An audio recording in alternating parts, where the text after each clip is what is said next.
Hello, welcome to another video on my as of yet named series of videos, although I'm calling it Nostromocaster. I can talk about that in this actually, why I've called it that. So this is me doing more of my very amateurish attempts at repairing. I've got scratches, paint drop fills, guitar cavity, copper tape stuff going on, and in this video I am going to be looking at a few different ways to try and clean light scratches off the guitar. In fact, I'm going to add a couple of other things as I talk, so you'll hear me rummaging in a box.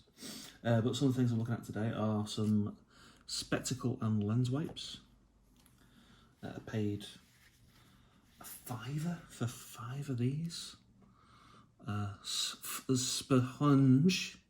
Sponge cloth. Up close, it's kind of like, it looks like it's going to be maybe lint free. I know. It's very soft, polishing cloth. G3 Pro DA cutting compound.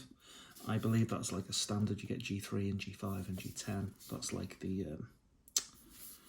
thicker one. This cuts more. And I'm in Britain. I'm in England, in Chester.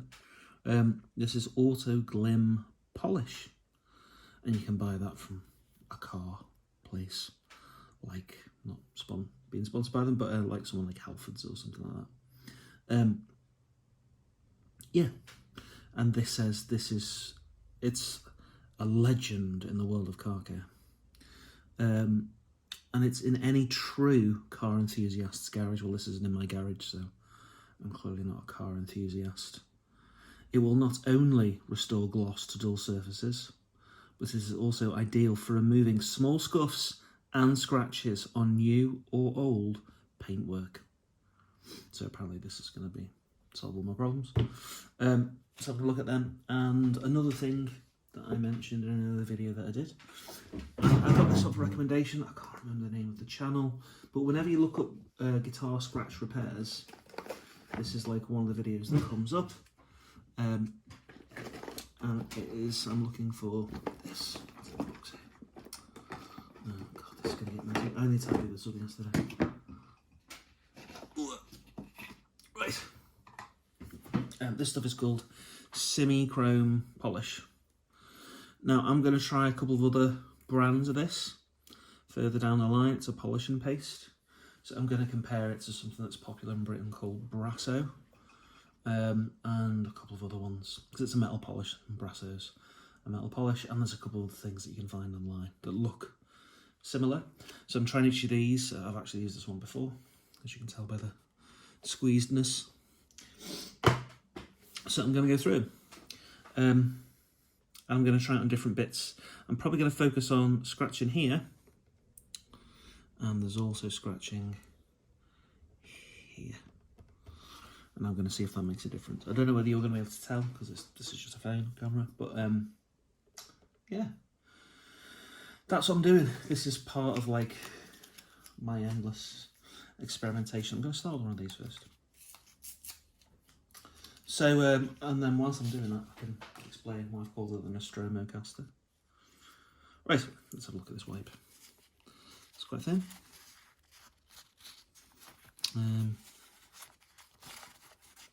Feels a bit like tracing paper or something like that. Okay, and it's wet, but only just damp. That's probably the best way of describing it. And so it's got some clear compound, and because obviously it's designed for glasses, it's very soft. Now when I do this, it'll look like it's gone straight away, but that's just the water in the substance, just making it look like it's gone. When it dries again, you can tell if it's there or not. So it's making it duller. That's exciting. But I think the scratches are still there. Give it a little bit of grease. It's funny, the wet thing, making it like make scratches go away and cracks and all that kind of stuff temporarily. I went on a visit round Warner Brothers Film Studios in LA. I know, get a load of me. And the fella doing the tour, he stopped at one point on one of the sets, and he showed us this road, and it looked knackered, proper knackered. Roads in America do generally look quite knackered. I think they've not had a lot of infrastructure investment for many years. Kind of going the same way in Britain. But what he said is that when they want to do a car advert or they want to make the road look good, they just flood it with water and all the cracks temporarily go away whilst it's wet. And so the film camera, like when it's filming the street, it looks like it's this beautifully kept road, but in fact it's a piece of old crap. And they just flood it temporarily. Right, okay. Give that a bit more pressure. Yeah, that's not done now. I suspect this would be good just for cleaning, but not for scratches. Alright, so, conclusion for this stuff: spectacle and lens wipes. Not the right tool for the job, but it looks like it could have a use for something else. Right, next I'm going to try this plain. In the blurb on the packet, it said that you can get rid of some stuff just by using the cloth alone. I don't think this is going to happen with this. I think, again, that's polishing. I'm going to try here. And this is a sponge cloth, but they spelled it with a P and an H. So it's sponge, maybe? I don't know. I've not seen that advert. I don't know how to pronounce it. I just saw it in B&M yesterday. B&M, for those of you who aren't in England, is a cheap shop. I don't know what to compare it to in another country. In America, it might be something like Kmart, if you've still got Kmarts, something like that. It's not Walmart. We've got Walmart in Britain, but it's called Asda, but it's owned by the Walmart company. All right. Yeah, that hasn't worked. It's gone, I don't know if you can see that, it's gone very slightly pinkish, like some of the colours come off. Okay, now apparently this works very well with polishes, so the next one I'm going to try, because I think this one is less coarse than this one, I'm going to try this super resin polish. I'm just going to put like a little, ooh, balls. I just dropped a load. Brilliant. But luckily it went right down through this string hole here and straight onto my cutting mat. So, I haven't plopped it all over the guitar, which is nice. Right, I'll go and get a bit of bitumen and clean that up. And try again. Give the bottle a shake. That might be worth it. I did try this the other week on something. Try it on another time then. Just check the bottom of the body. There seems to be a little teeny bit there. A little teeny bit in the cavity. Right. Back on track. Shaky time. So, Auto Glim, it's made in Great Britain, and it's also got, there's a thing that we get. See here, there's a little symbol here, like a coat of arms. It says, by appointment to Her Majesty the Queen, supplier of car care products. Auto Glim, Letchworth, England. And by appointment to the Prince of Wales. So apparently the Queen and the Prince of Wales exclusively polish their cars with this. That must be nonsense. Unless they get it for free. Maybe there's like an endorsement deal. Maybe that's what it is. Maybe it's just all one big endorsement deal. You get these, like, this has no value whatsoever. You see this on like sugar and tea bags, all kinds of stuff in Britain. So maybe that's the royal family getting freebies because, you know, they're not rich enough. Right. Okay, let me try this. So I'm going to rub this in. Swirly circles. And I'm knocking a bit of sandpaper here.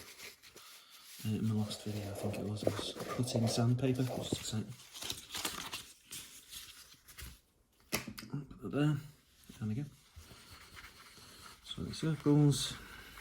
I'm like holding the edge of this so I can put a bit more pressure to see if elbow grease helps.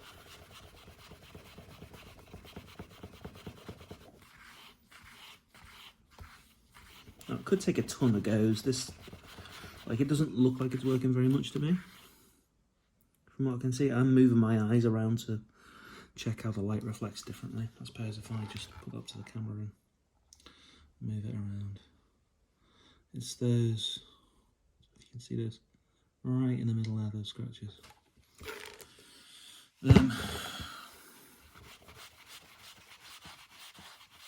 Yeah, I can see even put a lot of pressure on it with this stuff. It's polishing the area around it really nicely, but it doesn't appear to be lifting the scratch. So, from what I've been seeing on other videos where people have been polishing guitars, they seem to define the word scratch in different ways, but this is very light. It's a surface level thing. It's not really burrowing into the clear coat of the lacquer on the guitar at all. So I would have expected that to be better based on what it says on the bottom. Sorry, Queen. Doesn't quite do what it says. Right. Okay, let's try the G3 stuff. So the G3, I know G3Pro.com, but I'm pretty sure. By pretty sure, I mean I'm not sure. I thought that G3 was like a level of compound, not a brand. Maybe it is. Right. Again, I'm going to put on a little P amount. What does this say? Cutting compound, easy handling, low dusting, paint correction liquid. That must be lost in translation. It says it's a British manufacturer called Far Igla. And there's some stuff about the ingredients on here, which I'm sure if I had a knowledge of chemistry would be helpful. But I don't, so I've just got a GCSE in it instead. Right, okay. Let's have a look.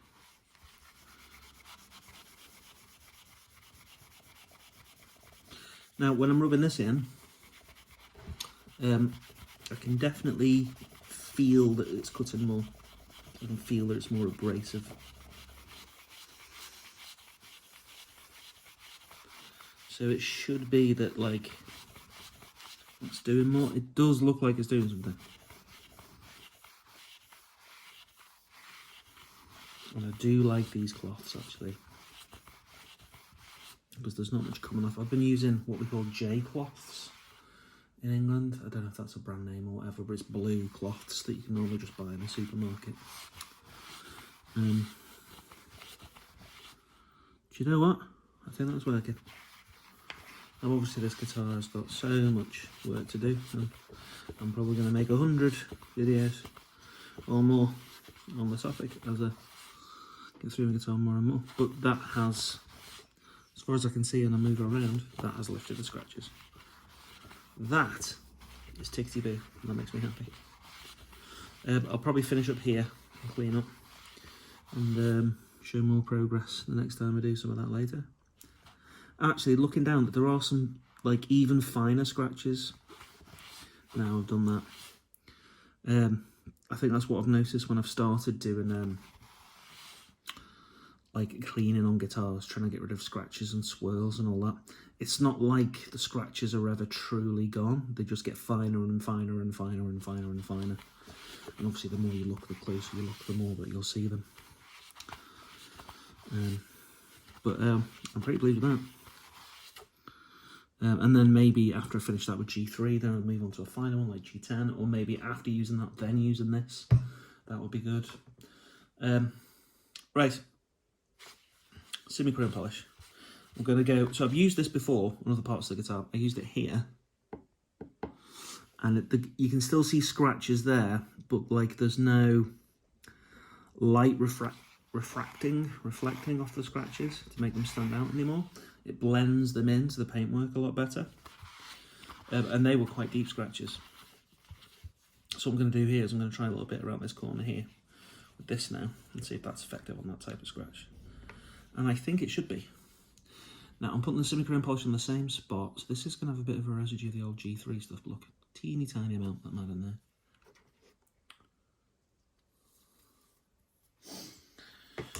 Right, so let's get stuck in. Even a teeny tiny amount, you see how far it spreads and how quickly it spreads. So don't slop it on. Basically, is the advice. So nice swirly swirls. Over now on this. Here I've added a little bit of paint diluted with acetone to try and cover another part of a scratch. Talk about that another time. But basically I was trying to sand out a scratch using quite high grade sandpaper, like 800 grit. But it seemed to go to the wood. So I ruined it because I'm stupid. And so I've had to add a little bit of colour back onto it. Right, so I can't really see the result of this yet because there's so much cleaning compound here. I'll just spread the compound out, but not too much. It's kind of like you're going to be eating through the lacquer a little bit. That's definitely, well, as long as it's not that wet effect I talked about before, where it just looks like it's reduced it for a while until it dries up again. But this is quite dry paste, so hopefully that's not the case. And these cloths aren't lint free. The low lint, if that's the thing. There's not much coming off the cloth, but there is something. So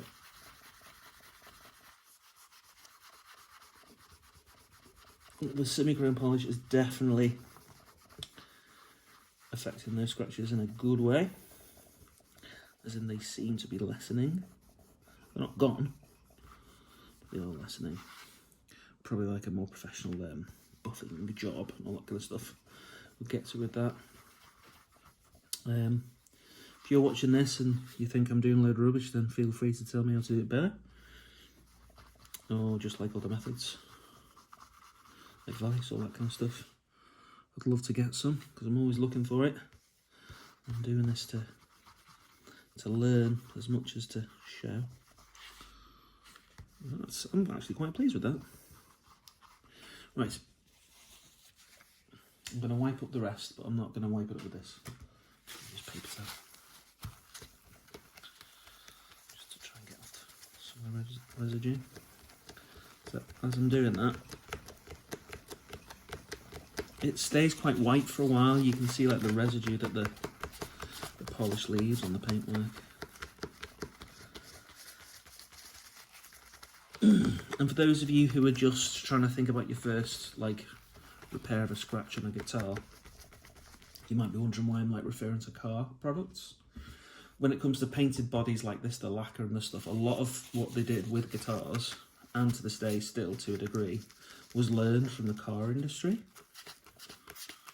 So I believe, and so a lot of the techniques are very similar. So I don't know if that means whether this will help you get rid of a scratch on, you know, your Ford Escort, but Ford Escort, they don't exist anymore. Ford KA, Ford Focus, you know, car. Yeah, those scratches aren't gone, but they're definitely reduced. So that is fairly positive. Right. So in conclusion, not really useful for this job. That might be like a later stage thing to use. Not useful for this job. Again, a later stage thing or a cleaning thing. That might be a good degreaser. That worked pretty well, certainly on the thinner scratches here. And that worked pretty well on the more pronounced scratches here. Then, you know, they are reduced. And you have to go up fairly closer to see them. So I'm going to carry on tinkering. Peace be the journey.